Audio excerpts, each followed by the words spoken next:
Last week, I watched the leadership debate. And if you haven't watched it already, I'm gonna save you a whole bunch of time and energy. Because majority of the time, they were just pointing fingers and trying to bash each other. And it all started with Mark Golden. He was throwing shots and Holness had to defend himself. So he gave him a taste of his old medicine. But if you didn't watch the debate, I'm gonna save you an hour and 30 minutes of your time by sharing with you the closing statements, because that's really all you need to hear. So check this out. We now go to closing statements. Now, based on the earlier coin toss, Mr. Mark Golding of the PNP will go first. The general election next week, Wednesday, presents a historic opportunity for the people of Jamaica. After 13 and a half years of belt tightening and austerity, we are finally in a situation where the debt to GDP ratio has achieved, or is on the cusp of achieving, the 60%, which was written into the fiscal rules by Portia Simpson Miller. That means that the fiscal rules and prudent economic management can change gear and look at how we can grow the economy and build a society with a better quality of life for all. We see some serious issues that need to be addressed. 700,000 Jamaicans or thereabouts live on public land, lands where they've built their homes, but they don't have titles.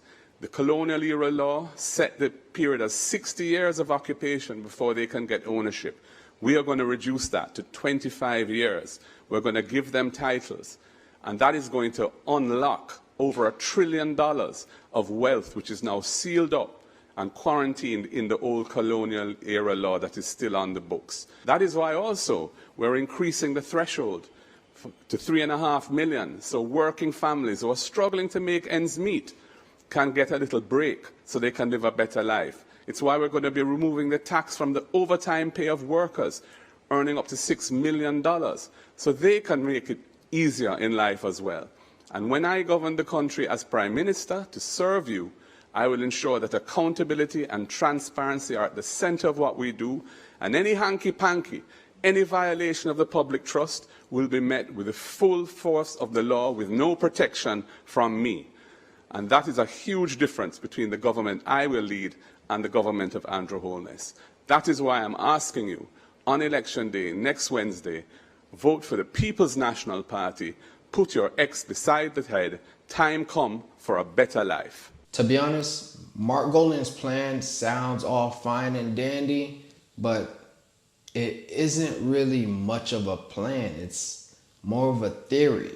He's making all of these promises, but he's not explaining how exactly he's going to accomplish it and exactly where the capital is going to come from to fund these endeavors.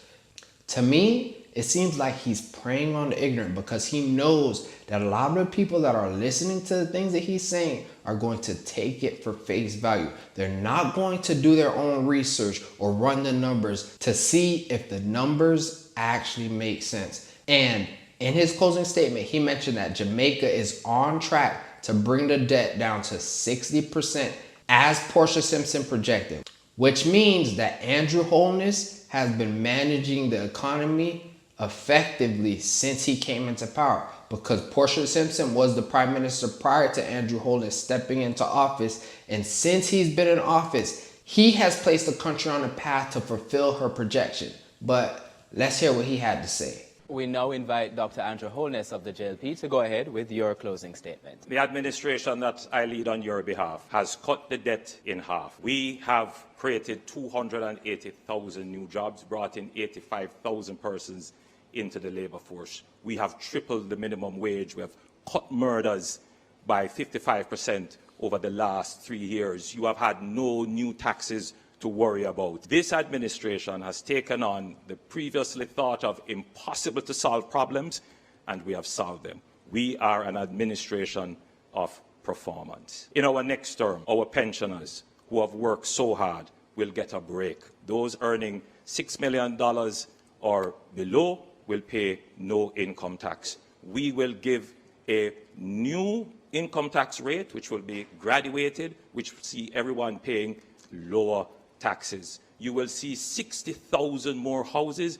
being brought on the market, with 15% of them dedicated to young people. We will give incentives to developers to build houses for young people. You will see a new transportation system for rural school children coming into being. You will see more work being done on reducing electricity. Our government is a government of performance. This election is about a clear choice: promise or performance.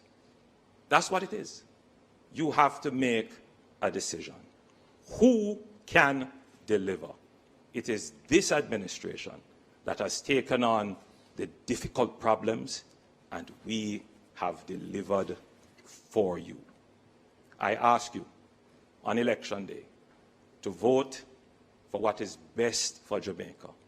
Vote for a government that performs.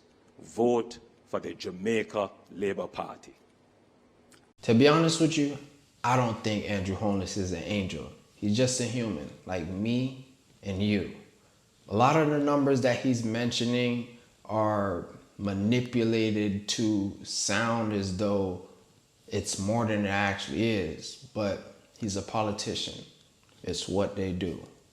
He's trying to persuade the people to believe a certain narrative, and I can understand where he's coming from. But one thing I can't take away from him is that he has placed Jamaica on a better path. The thing is that a lot of people are looking at where we are today, and they expect all of the problems to be resolved in a day. And he's completely right. This election is a choice between promise and performance. Over here, you have the PNP making a whole lot of promises, and little do the people know that they will have to pay the consequences of the actions being taken by the government. And over here, we have performance. If you look at where the economy was at the time that Andrew stepped into office and where it is now, and you believe that we're in a much worse situation, then you might as well go with the promises. But if you believe that we're in a much better situation now than we were at the beginning of his term, then you need to invest your vote in the right party, because you literally have two choices. You can use your vote as a bet on the promises that the opposition has made, or you can invest your vote in a party that has been performing for what has been almost a decade. I'm not here to tell you what to do. How you cast your vote is all on you. But if you're one of the youth that believe that your vote doesn't matter, I want you to understand that our ancestors fought for our right to vote. A lot of people have died for this privilege. So this is an opportunity for you to make a difference in your country, to voice your opinion.